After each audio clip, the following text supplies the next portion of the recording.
તમે જોઈ રહ્યા છો સીટીએન ગુજરાત. આજના 5 મુખ્ય સમાચાર વિસ્તારવાર. સુરત એસઓજી પોલીસને મોટી સફળતા મળી છે. ગુજરાતમાં પહેલીવાર 5.85 કરોડ રૂપિયાની કિંમતનું કોબ્રા સાપનું ઝેર ઝડપાયું છે. લસકાણા પોલીસે આ કેસમાં 7 આરોપીઓને ઝડપી લીધા છે. આરોપીઓ સુરતમાં આ ઝેર વેચવાની પેરવીમાં હતા. પોલીસે 6.5 ml જેટલું કોબ્રા વેનોમ જપ્ત કર્યું છે. પ્રાથમિક તપાસમાં ખુલ્યું છે કે આ ઝેર અમદાવાદથી લાવવામાં આવ્યું હતું. સાપના ઝેરનો ગેરકાયદેસર ઉપયોગ હવે નશા માટે થતો હોવાની માહિતી પણ સામે આવી છે. પાંડેસરા પોલીસને મોટી સફળતા મળી છે. એટીએમ કાર્ડ બદલીને લોકોને વાતોમાં ફસાવી ખાતામાંથી પૈસા ઉપાડતી ગેંગ ઝડપાઈ છે. બાતમીના આધારે પાંડેસરા વિસ્તારના કૈલાસ સ્કૂલ નજીક એક મકાન પર રેડ કરવામાં આવી હતી, જ્યાંથી તમામ આરોપીઓની ધરપકડ કરવામાં આવી છે. પોલીસ વધુ તપાસ હાથ ધરી રહી છે. સુરતના લિંબાયત પોલીસને મોટી સફળતા મળી છે. ઉત્તર પ્રદેશના હિન્દુવાદી નેતા કમલેશ તિવારી હત્યાકાંડમાં સંડોવાયેલા આરોપી યુસુફ પઠાણને ફરી એકવાર ધરપકડ કરવામાં આવી છે. આ વખતે ખંડણી અને ધમકીના કેસમાં આરોપીની ધરપકડ કરાઈ છે.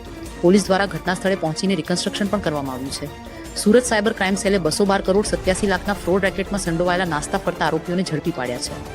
અમરોલી વિસ્તારમાં રેડ દરમિયાન મોટી સંખ્યામાં mobile, debit card, passbook, chequebook, sim card, QR code અને અન્ય દસ્તાવેજો જપ્ત કરાયા છે.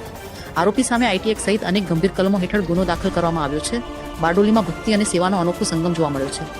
શ્રી અગાસી માતા મંદિરના સુવર્ણ જયંતિ મહોત્સવની ઉજવણી શરૂ થઈ છે. સાથે જ નવી ENT સુપર સ્પેશિયાલિટી હોસ્પિટલનું ઉદ્ઘાટન કરવામાં આવ્યું છે. 4 દિવસીય આ મહોત્સવમાં દેશભરના સંતો અને હજારો ભક્તો જોડાયા છે.